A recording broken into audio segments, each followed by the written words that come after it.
Friends, I have studied WHO Zero Draft, which brings out that action plan for reducing the avoidable blindness during the next 8 years up to 2020.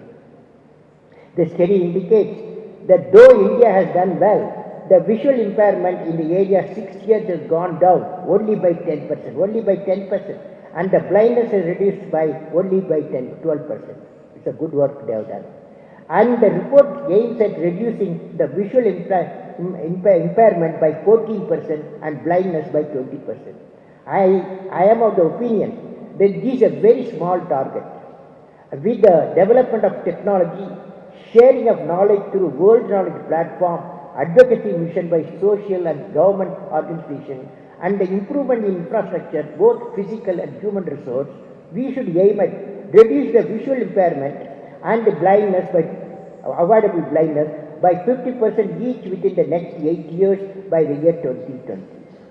Keeping this in mind, the country should take up the population surveys at least once in 2 years to understand the present state of impairment and blindness and work for reducing the gap in a proportionate manner.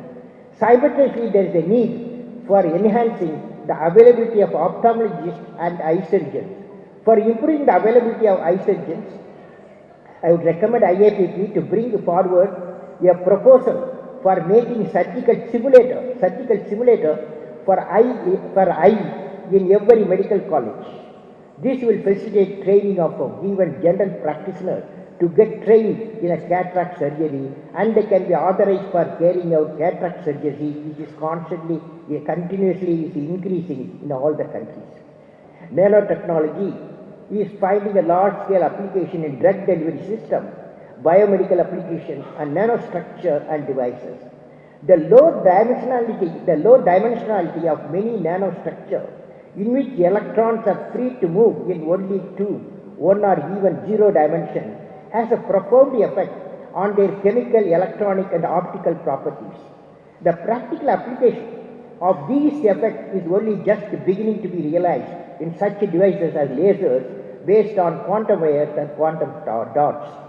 By using quantum behavior, researchers can tailor the basic characteristics of the materials and devices to achieve greater efficiency, faster speeds, and high packing density devices for electronic, photonic, catalytic, and magnetic and biomedical application. For example, a neural stimulatory microsystem requires fairly uniform nano-sized electrode arrays for focal simulation of neural tissues for the treatment of blindness.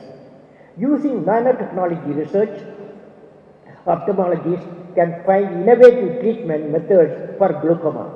As you may be aware, there are some leading research initiatives in the world which give promising hope in the treatment of glaucoma, where convergence of technologies play a major role.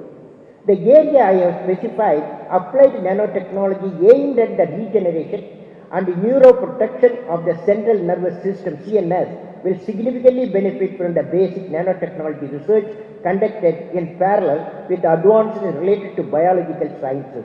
This is reference Surgical Neurology 63-2005. Second one, people with color blindness induced by damage to the optic nerve have had their vision partially restored with the help of an implanted nanoscale scaffold that has encouraged nerve tissue to regrow. The New Scientist, 13 March 2006.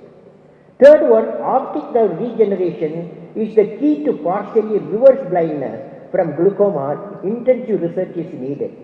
Approach through the traditional medicinal route is another method to find a treatment regime for glaucoma. For example, the extract of the leaves of the Chinese tree, Ginkgo biloba, while Indians lay their hope on Ashwagandha of Ayurveda for treatment of glaucoma.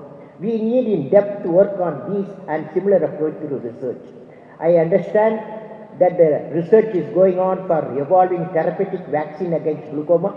New initiative ideas for this kind should be encouraged by IAPP through World Knowledge Platform, which I specify.